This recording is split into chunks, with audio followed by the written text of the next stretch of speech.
প্রথমত আমরা বাঙালি, পশ্চিমবাংলার মানুষ, যারা বাংলা ভাষায় কথা বলছি, বাংলা জনজাতির মানুষ। আমরা দেখেছি যে আমাদের ভারতবর্ষের পশ্চিমবাংলার বাইরে যেখানে বিজেপি শাসিত রাজ্য রয়েছে, সেই রাজ্যগুলোতে পশ্চিমবাংলার যারা পরিযায়ী শ্রমিক হিসাবে পেটের দায়ে রুটি রোজগারের টানে যারা কাজ করতে গেছে, সেখানে বাংলা ভাষায় কথা বলার জন্য সেই সমস্ত রাজ্যের পুলিশ, বিজেপি পরিচালিত পুলিশ এবং বিজেপির কিছু ক্যাডার আমাদের এই বাংলা জনজাতির মানুষের উপর আক্রমণ করছে। এই প্রতিবাদে কতটুকু প্রভাব পড়বে আপনাদের? নিশ্চিতভাবে প্রভাব পড়বে। আপনারা দেখেছেন যে বিগত দিনে হরিয়ানাতেও বিভৎসভাবে বাঙালিদের উপর নির্মম অত্যাচার নেমে এসেছিল এবং এই পশ্চিমবাংলার মুখ্যমন্ত্রীর প্রতিবাদ এবং আমাদের এমপি যারা রয়েছে পশ্চিমবাংলা থেকে তৃণমূল কংগ্রেসের যারা এমপিরা রয়েছে, তারা দিল্লির বুকে ধর্না এবং গোটা পশ্চিমবাংলা জুড়ে যে আন্দোলন সংগঠিত হয়েছিল, সেই প্রতিবাদের স্বরূপ আপনি দেখবেন যে হরিয়ানা সেই বাঙালিদের উপর আক্রমণ বন্ধ হয়েছিল। আপনি নিশ্চিতভাবে খেয়াল করতে পারবেন যে এই পশ্চিমবাংলার আমাদের মুখ্যমন্ত্রী এবং তৃণমূল কংগ্রেসের প্রতিবাদের স্বরূপেই আমাদের যে মুর্শিদাবাদের বীরভূমের যে এক মহিলা, যাকে বাংলাদেশি বলে আমাদের পশ্চিমবাংলার মহিলাটাকে বাংলাদেশে পাঠিয়ে দিয়েছিল, তাদেরকে আবার বাংলায় আমরা ফিরিয়ে আনতে পেরেছি। অর্থাৎ নিশ্চিতভাবে এটা মাথায় রাখবেন যে বাঙালিদের জন্য, পশ্চিমবাংলার জন্য যারা একমাত্র লড়াই করে তারা তৃণমূল কংগ্রেস। বলছে তো বারে বারে শ্রমিকদেরকে কেন এইভাবে হয়রানি হতে হচ্ছে বাইরের রাজ্যে? একদম ঠিকই বলেছেন, যে কারণ শ্রমিকরা হচ্ছে সব টার্গেট।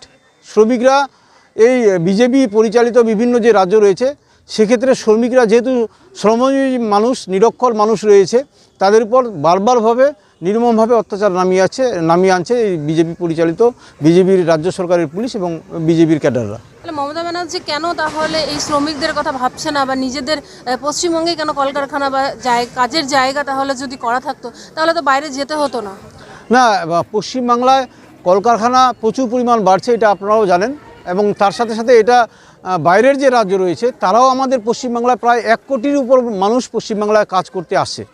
তারাও সেক্ষেত্রে রুটি রোজগারের টানে পশ্চিমবাংলায় আসে। পশ্চিমবাংলার মানুষ অন্য জায়গায় কাজ করতে যাবে, এটাই তো আমাদের গোটা ভারতবর্ষের যুক্তরাষ্ট্রীয় কাঠামো। সেক্ষেত্রে শুধু পশ্চিমবাংলার মানুষই বাইরে যায় তা নয়, বাইরের রাজ্যের মানুষ পশ্চিমবাংলায় আসে। এটা কমন একটা ফ্যাক্টর, সব জায়গাতে এই ধরনের জিনিস হয়। প্রশ্ন করবে না? আপনারা প্রতিবাদ মিছিল এবং এখন পথসভা করলেন, উদ্দেশ্যটা কি রয়েছে? উদ্দেশ্য হচ্ছে গত 27 তারিখে, এই ডিসেম্বর মাসেই 27 তারিখে উড়িষ্যায় ভুবনেশ্বরের কাছে আমাদের বাংলাভাষী শ্রমিক ভাই, মুর্শিদাবাদ, মালদার এবং বহরমপুর বিভিন্ন জায়গার শ্রমিক ভাইরা যেখানে গেছে আর কি, সেখানে একটা অত্যাচার হয়েছে। অত্যাচারটা হয়েছে উড়িষ্যায় ভুবনেশ্বরের কাছে। ও ঘুমন্ত অবস্থায় ডাকে নিয়ে যায়, যেভাবে করে অত্যাচার হয়েছে, মারাত্মকভাবে অত্যাচার হয়েছে। আপনাদের মধ্য দিয়ে আপনারাও দেখতে পাবেন, সোশ্যাল মিডিয়ায় ভাইরাল হয়েছে এবং টিভি, পেপার, পত্রিকা সব জায়গায় হয়েছে। একটাই অপরাধ, সে বাংলাভাষী মানুষ এবং বাংলাভাষী মানুষ একটা শ্রমজীবী মানুষ, সে বাংলায় কথা বলতো, তার জন্যই বিজেপি শাসিত রাজ্যে এইভাবে করে অত্যাচার হয়েছে। তারই প্রতিবাদে আমরা আজকে পথসভা এবং পথসভা আমরা আয়োজন করেছি। সাথে সাথে দেখেছি আমরা মহারাষ্ট্র কয়েকদিন আগে এইভাবে বাংলাভাষী শ্রমিকদের উপর যেভাবে অত্যাচার হচ্ছে, এইভাবে করে সারাটা রাজ্যে যেখানে বিজেপি শাসিত আছে সেখানেই অত্যাচার হচ্ছে বাংলাভাষী শ্রমিকদের উপর। তার জন্যই আমরা গোটা রাজ্যে জুড়ে সাথে সাথে উত্তর দিনাজপুর জেলার আমাদের কালিয়াগঞ্জ ব্লকে আমরা বিগত দিনও মাস 2-3 আগেও আমরা ব্লক সভাপতি এবং ব্লক নেতৃত্বে আমরা বিভিন্ন জায়গায় যেভাবে অত্যাচারিত হয়েছিল তার প্রতিবাদ করে এবং সেখানকার মানুষকে রেস্কিউ করার আমরা ব্যবস্থা করেছি। স্বাভাবিকভাবে আমরা আজকে উত্তর দিনাজপুরে কালিয়াগঞ্জ ব্লকের মোস্তফানগরে এখানে পথসভার মধ্য দিয়ে আমরা সাধারণ মানুষকে জানান দিতে চাই যে যেখানে যেখানে বিজেপি সরকার চলছে সেইখানে আমাদের বাংলাভাষী শ্রমিকদের উপর অত্যাচার হচ্ছে। এই জন্য আজকে আমাদের পথসভা। জেলা পরিষদে আমার তৃণমূল কংগ্রেসকেই পাবেন। আপনার সমস্যা হলে এই তৃণমূল কংগ্রেসের কর্মীরাই আপনার পাশে দাঁড়াবে, আপনারাও তৃণমূল কর্মীদের পাশেই আসবেন। কিন্তু 2-4 মাসের আর ভুল করবেন না। অনেক কালিয়াগঞ্জের মানুষ আমরা ভুলবশত করেছি, কিন্তু আর এই ভুল যেন না হয় আপনাদের কাছে বিনীতভাবে আবেদন করছি। 2026 সালে আমরা যেন কালিয়াগঞ্জ বিধানসভায় জোড়াফুল চিহ্নে তৃণমূল কংগ্রেসকে ভোট দিয়ে আমরা আমাদের প্রার্থীকে জয়যুক্ত করতে পারি এবং আপনাদের সেবায় কাজে লাগতে পারি। মমতা বন্দ্যোপাধ্যায়, আজকে মাননীয় মুখ্যমন্ত্রী মমতা বন্দ্যোপাধ্যায় 15 বছরের উন্নয়নের খতিয়ান আপনারা দেখতে পাচ্ছেন। 15 বছরের মধ্যে মাননীয় মুখ্যমন্ত্রী কি কাজ করেছেন। বিগত দিনেও রাজ্য সরকার ছিল, এত কিছু কাজ করেনি। আজকে রাস্তাঘাট থেকে আরম্ভ করে মানুষের দৈনিক জীবনযাত্রার মধ্যে দিয়ে জন্ম থেকে মৃত্যু পর্যন্ত 94টা প্রকল্প আছে, প্রতিটি প্রকল্প মানুষের ঘরে ঘরে পৌঁছে দিয়ে আজকে মানুষের জীবনযাত্রা পাল্টে দিয়েছে। আজকে এইরকম সরকার থাকলে পরে আগামীতে আমাদের রাজ্য আরো উন্নতি হবে, আরো এগিয়ে যাবে। যাই হোক, আর বিশেষ কিছু বলছি না। আগামীতে আমাদের বিধানসভা ভোট আছে। বিধানসভা ভোটে 2026 কালিয়াগঞ্জে যাতে বিধানসভা ভোটে আমরা বিধায়ক জিতাতে পারি, সেই জন্য মমতা ব্যানার্জির হাতকে শক্ত করতে হবে। বাংলা ভাষায় কথা বলা এ যেন এক অপরাধ হয়ে দাঁড়িয়েছে। বিজেপি চালিত রাজ্যের বাংলাভাষী শ্রমিকদের ওপর যে নির্মম অত্যাচার, তার বিরুদ্ধে মিছিল ও পথসভার আয়োজন করা হয় উত্তর দিনাজপুর জেলার কালিয়াগঞ্জের হাট কালিয়াগঞ্জে তৃণমূল কংগ্রেসের শ্রমিক সংগঠনের পক্ষ থেকে।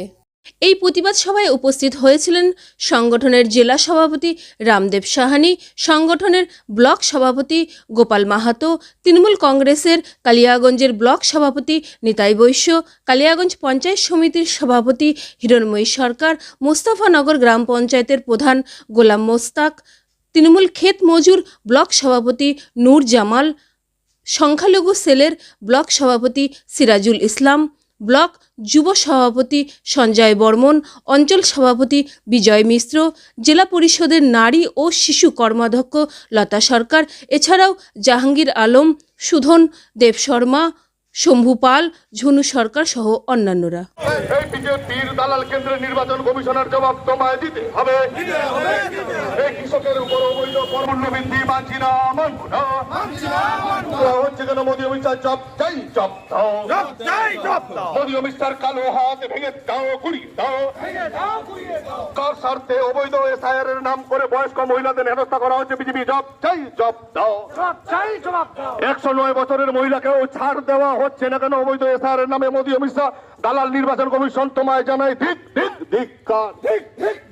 এই বিজেপির দালাল অবৈধ এসআইআর করতে হবে। পশ্চিমবঙ্গে অবিলম্বে 100 দিনের কাজ চালু করতে হবে।